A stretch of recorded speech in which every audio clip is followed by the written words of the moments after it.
ما تشغلش دماغك 3 شهور ويمشوهم ويجيبوا ناس تانية. الشركة مهمة جدا، فبتسأله بيجاوبك وبتسأله بيجاوبك. اجريسيف شوية. لو واحد عايز يبدأ في العقارات من الصفر، يبدأ بإيه يا مسيو جاسم؟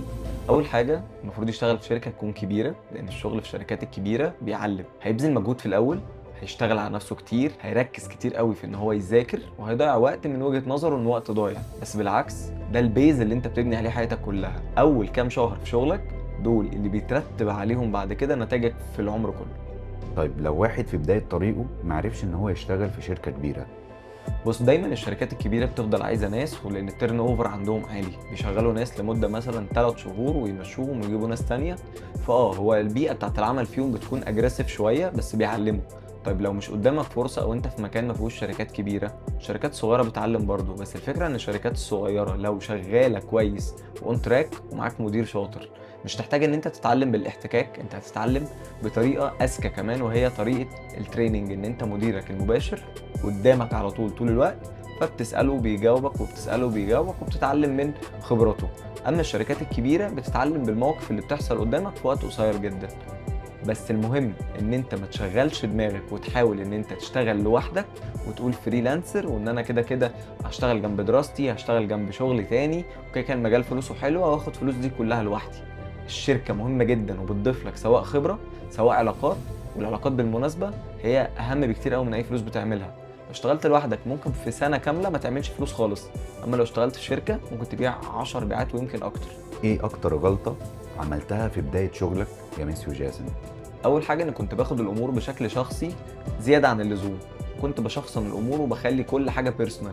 يعني لو عميل اتكلم معايا باسلوب وحش كنت بتضايق جدا، وممكن ما اقدرش اجي الشغل تاني يوم، وبكتئب بشكل، يعني بخش في زون كده مش حلوه. ولو حد من زمايلي عمل حاجه مثلا في الشغل خرجتني عن المود، بحس ان انا فقدت تركيزي.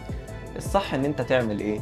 الصح ان انت تشيل خالص الحياه الشخصيه في الشغل، تشتغل بشكل بروفيشنال، ما تعملش حاجه غلط، تمشي على رولز المكان اللي انت فيه.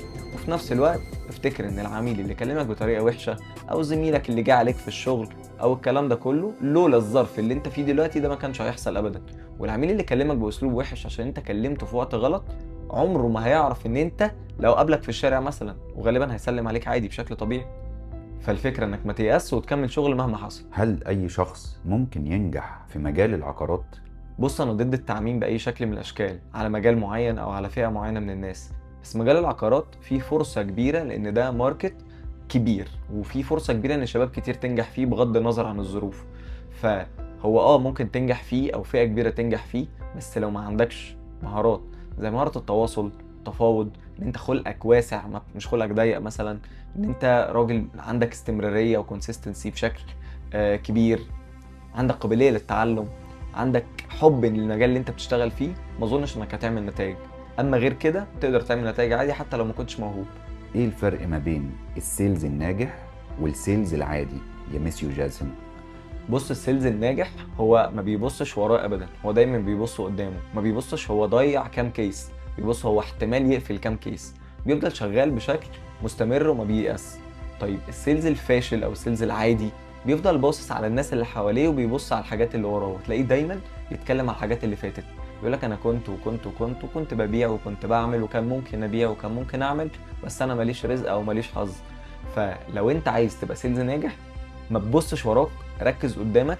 ما تركزش ابدا مع اي حد قاعد جنبك، ما تتاثرش بالنيجاتيف انرجي ولا حتى بالبوزيتيف انرجي. لو بعت بيعه ما تتبسطش بيها قوي، ولو باظ لك دين ما تزعلش عليه قوي. الاعتدال حلو في كل شيء. ازاي تفرق بين العميل اللي بيشتري فعلا والعميل اللي بيسأل عشان يضيع وقت؟ بص، مع خبره كتيره جدا ومواقف كبيره جدا، برضه عمرها ما صابت 100%. عمرك ما توقعك هيظبط في العميل. فانت ما تفكرش ان العميل ده بيضيع لك وقتك لمجرد ان عميل سأل اسئله مشابهه ليه وما كانش بيشتري. حضرتك اشتغل مع كل عميل على انه هيشتري عشان ربنا يكرمك. بس في نفس الوقت لو العميل بجد بجد ما بيشتريش وانت حاولت معاه اكتر من مره، فضي وقتك، لان انت اغلى حاجه بتمتلكها هي وقتك. فما تضيعوش مع عميل وانت متاكد انه مش بيشتري. وبالمناسبة انت عمرك ما هتعرف تحكم الا لما يكون عندك خبرة كافية. فبلاش تبقى شغال بقالك سنة ولا 2 وتقول انا خلاص بقيت اعرف العميل ده بيشتري ولا لا. ابذل مجهود اكتر. العميل لما يقول ان السعر غالي، ترد عليه بايه يا مسيو جاسم؟ بص هنا بقى دي مشكلة كبيرة جدا. انت لو خدت الموضوع على صدرك وقلت له لا السعر مش غالي، هنا العميل بيتحول لوضع الاتاك وانت بتتحول لوضع الديفنس. يعني انت بتبتدي اكن العميل ماسك سيف وانت ماسك درع، وانتوا كده الاتنين دخلتوا فايت، وعمرك ما هتعرف تكسب فايت مع عميل. ولو كسبت الفايت مع العميل ده هتخسر العميل نفسه. فالافضل انك تبعد خالص. ممكن ترد على السؤال ده بسؤال، بمعنى غالي بالنسبة لايه؟ يعني غالي مثلا بالنسبة كمقدم واقساط، ولا غالي كتوتال برايس، ولا غالي على حضرتك الفترة دي عشان مش دي ميزانيتك، ولا بتقارنه بايه؟ طيب لو دخلت التبرير سعر، يبقى انت كده منتجك ملوش قيمة. المنتج الغالي سعره ما بيتشرحش. فلو بتبيع منتج ذو قيمة بجد، كده كده مش هتوصل لمرحلة ان السعر غالي وخلاص.